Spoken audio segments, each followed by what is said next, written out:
name is Vern Zintz. Today I'm going to talk about the golden years, the retirement age, and enjoying our life when we've spent all our years working. The problem with that is if we don't do something today, there's not going to be a retirement or a Social Security for a lot of them. And we need to look into this, and later on in the speech I will tell you, some of the problems that are with Social Security, where we are today and where we'll be in the future. And this is something that everybody needs to listen to, old, middle-aged, young, you all need to listen because, eventually you're all going to want to have Social Security. You're going to want to live those golden years, and if something's not done today, it's not going to be there for you. In fact, if it's not something done, it won't be there for me even when it comes to retirement age. I've done a lot of research on this and found a lot of information out, and I've also paid taxes for 43 years myself, and I'm looking forward to retirement, and I'm a little concerned that there won't be a retirement or Social Security for me. Excuse me. So what is wrong with Social Security? Where is it at today?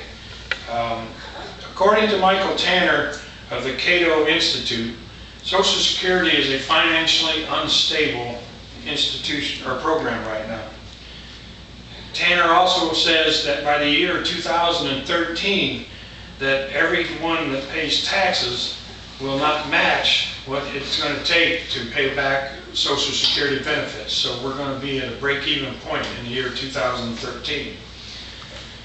At this time, I would like to show you a graph and explain a little bit about this as far as what the surplus in Social Security is.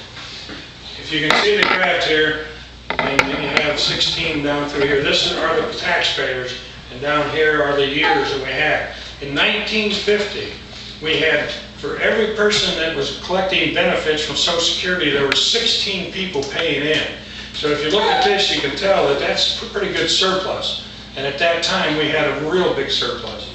But if you look at the graph and you see as the graph is going down, and you get down here to 2010, now we only have 3 people paying in for every one person that's collecting benefits. So you can see where the surplus is as of now. And of course, if we go on when they predict in the year 2030, we're going to be down to 2 people for every one person that's going to. So this surplus that we had at one time over here is now gone.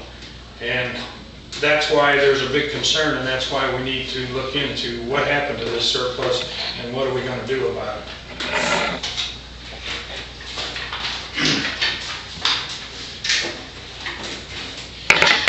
The government has been taking out of this surplus for many years.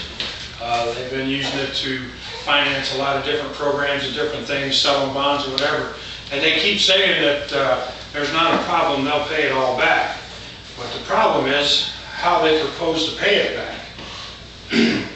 So what are some of the ideas or what are some of the proposals that they've made about paying back Social Security surplus so that we can be assured that we're all going to have Social Security? In the annual report of the Board of Trustees of the Federal Old Age and Survivors Insurance and Federal Disability Insurance Trust Funds, Jason J. Fishner says that a tax increase is one of the suggestions that has been passed around as a possible replacement or putting back the money of the surplus. And Fishner also says that this has to be done by the year 2016, or we'll be so far behind that we won't be able to catch up on the surplus that we've already lost. And also, according to Catherine Hill from Dollars and Cents, that says privatizing Social Security has been passed around, but Catherine Hill says that privatizing is not a good idea, and I quote, "Allowing seniors to invest some of the money in the stock market would be extremely expensive because of the transition and the administrative cost it would take to and privatize the Social Security program.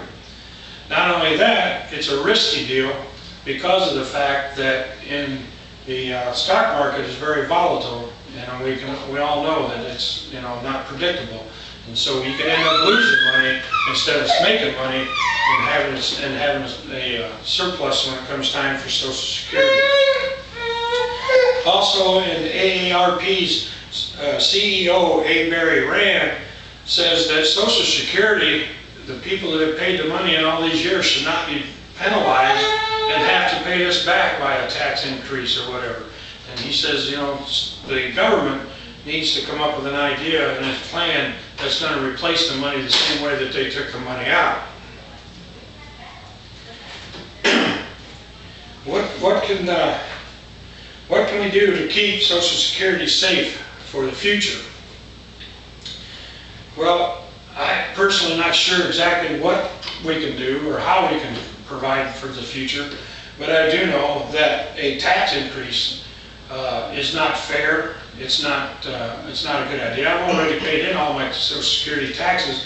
Why should I have to turn around and pay that same money back by raising my taxes again for something that I've already paid in? So to me, tax increase is not a fair way of doing it. It is a way of replacing the surplus, but it's making me pay double, and I don't agree with that at all. Privatizing, we mentioned that, you know, and almost everybody that you read or talk about, they'll tell you that they don't think that privatizing is a very good idea for the same reasons that we talked. I don't think that privatizing would be a good idea because of the gambles and the risks and everything that are involved.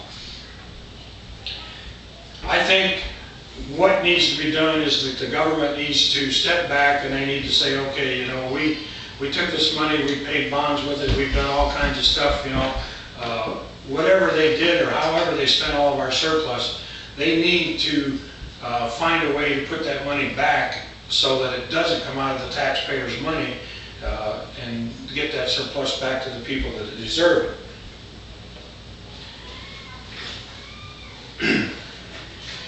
We all want to have help when it comes time for our retirement and enjoy the golden years. So we're all looking forward to Social Security. And I know I am, for sure. So it's a case of what needs to be done or how we can get it done in the future has got to be now. And so I hope today, in conclusion, that I've opened up your eyes and that you understand that no matter how old you are, whether you're 15 years old or if you're 45 years old or whatever, Social Security is definitely in a serious condition, and we need to do something today, not in the future. It's got to be done today. How do we do this? You know, we need to start getting involved. Check with the, you know, read up on the government. Check with your congressman. Check with everybody. Read the papers. Find out what's going on, what they're proposing, what they want to do. Make sure that you've got an idea of what's happening and that you're aware of it, and do what you can to make sure that it doesn't do something that you don't want it to do, because it's your retirement the same as mine. The time for this is today, not 10 years from now, you know, not 30 years from now, because like I said, they've said in the year 2016 we're going to be on a one-to-one basis. They say in 2037 we're going to be completely broke in the Social Security if we don't do something today to get that surplus back in there. So there again, I hope that I have opened your eyes, and I hope that you'll do something about it, and hopefully we'll get that surplus back into Social Security. Thank you very much.